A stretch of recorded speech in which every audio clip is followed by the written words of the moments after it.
প্রত্যেকেই শক্তিশালী হতে চায়। জীবনে এমন এক সময় আসবে যখন তোমাকে শক্তিশালী হতেই হবে, আর সেই সময় আজ চলে এসেছে। তোমার কঠোর পরিশ্রম আজ বাস্তবে রূপ নিতে চলেছে। কিছু মানুষ হয়তো ইতিমধ্যে ভিডিওটি ছেড়ে চলে গেছে এবং আরো কিছু মানুষ চলে যাবে, কারণ তাদের মন এমন কিছু পাচ্ছে না যা তাদের ডোপামিন লেভেল বাড়িয়ে তুলবে। তাই আমি তাদের বলতে চাই, এখনই এই ভিডিওটি ছেড়ে দাও, কারণ এই ভিডিওটি শুধুমাত্র তাদের জন্য যারা দুর্বলতা ত্যাগ করে শক্তি অর্জন করতে চায়। কারণ তুমি শুধু শক্তিশালী হতে চাও, কিন্তু সত্যিকারের শক্তিশালী হওয়ার জন্য যা দরকার তা তোমার মধ্যে নেই। শক্তি শুধু মনে বা শরীরে নয়, এটা আসলে তোমার মনোবল ও আত্মবিশ্বাস থেকেও আসে।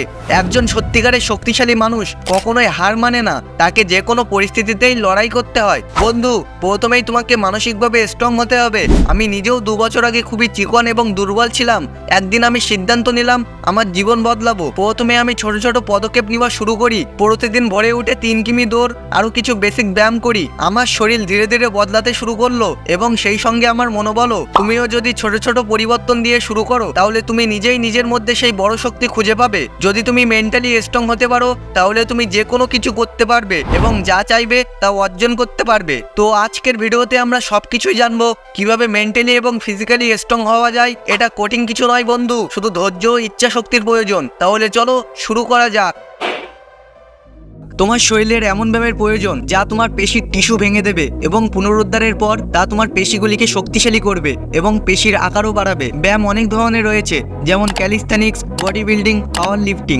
তবে আমি ক্যালিস্থেনিক্স দিয়ে শুরু করব। ক্যালিস্থেনিক্স তোমার শরীরকে নমনীয়, শক্তিশালী করবে এবং শক্তিও বাড়াবে। ক্যালিস্থেনিক্স হলো এমন একটি শরীরচর্চার পদ্ধতি যেখানে শরীরের নিজস্ব ওজন ব্যবহার করে বিভিন্ন ধরনের ব্যায়াম করা হয়। এটি শরীরকে শুধু শক্তিশালী ও সুগঠিতই করে না, বরং শরীরের নমনীয়তা, ভারসাম্য এবং স্ট্যামিনাও বৃদ্ধি করে। ক্যালিস্থেনিক্সের একটি বড় সুবিধা হলো এতে কোনো জিম বা অতিরিক্ত সরঞ্জামের প্রয়োজন হয় না। তুমি যে কোনো জায়গায় যে কোনো সময়ে এটি করতে পারো। যদি তুমি ক্যালিস্থেনিক্স থেকে পুরোপুরি লাভ নিতে চাও, তাহলে ধীরে ধীরে তোমার শরীরে অতিরিক্ত ওজন বাড়াতে হবে। এতে তোমার মাসলগুলোর উপর বেশি চাপ সৃষ্টি হবে, যা দ্রুত তোমার মাসল এবং শক্তি বাড়াতে সাহায্য করবে। শুরুতে পুশ আপ এবং পুল আপের মতো সহজ ব্যায়াম দিয়ে শুরু করো এবং যখন তুমি এইসব ব্যায়ামে এক্সপার্ট হয়ে উঠবে, তখন ধীরে ধীরে আরো কঠিন ব্যায়ামগুলোর দিকে এগিয়ে যেতে পারো।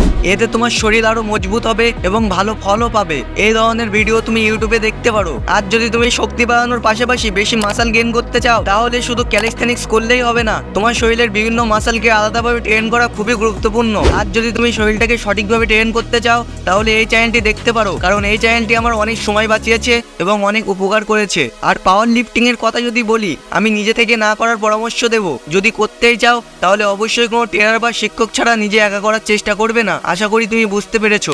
বডি বিল্ডিং করার সময় অনেক রকম সমস্যার সম্মুখীন হতে হয়, কিন্তু যদি তুমি 7 থেকে 8 ঘন্টা ঘুম পূরণ করো, জাঙ্ক ফুড এড়িয়ে চলো এবং উচ্চ প্রোটিন, কার্বোহাইড্রেট এবং হেলদি ফ্যাটযুক্ত খাবার খাও এবং শরীরকে হাইড্রেট রাখতে দিন 4 থেকে 6 লিটার পানি পান করো, তাহলে 99% সমস্যা তোমার হবে না। অর্থাৎ ডিসিপ্লিন খুবই গুরুত্বপূর্ণ।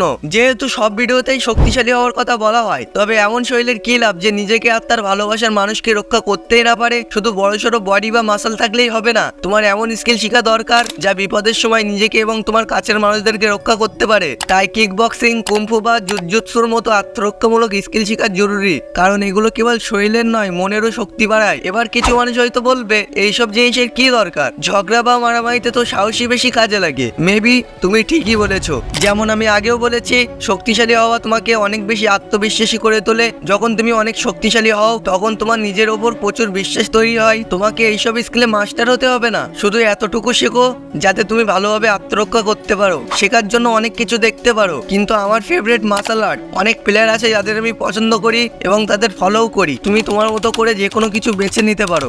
এই সব কিছুর পর তোমার প্রয়োজন একটি স্ট্রং স্টিল মাইন্ড, যেটা সহজে ভেঙে পড়বে না। মানে তোমাকে মেন্টালি স্ট্রং হতে হবে। মেন্টালি স্ট্রং হতে হলে তোমাকে অনেক বেশি প্র্যাকটিসের প্রয়োজন। যদি আমি তোমাকে 100 ডিভাইসের মধ্যে একটি ভালো অ্যাডভাইস দিই, তাহলে সেটা হবে কন্ট্রোল ইউর ইমোশনস। নেক্সট ভিডিওতে আমি হয়তো ইমোশনস নিয়ে কথা বলবো, তাই সেটি দেখার জন্য আমার চ্যানেলে আবার ফিরে এসো। মনে রেখো, strong people stand up for themselves আর stronger people stand up for others. তুমি কি শক্তিশালী হওয়ার কথা ভেবেছো? আমাকে কমেন্ট সেকশনে অবশ্যই জানাবে। আর ভিডিওটি দেখার জন্য ধন্যবাদ।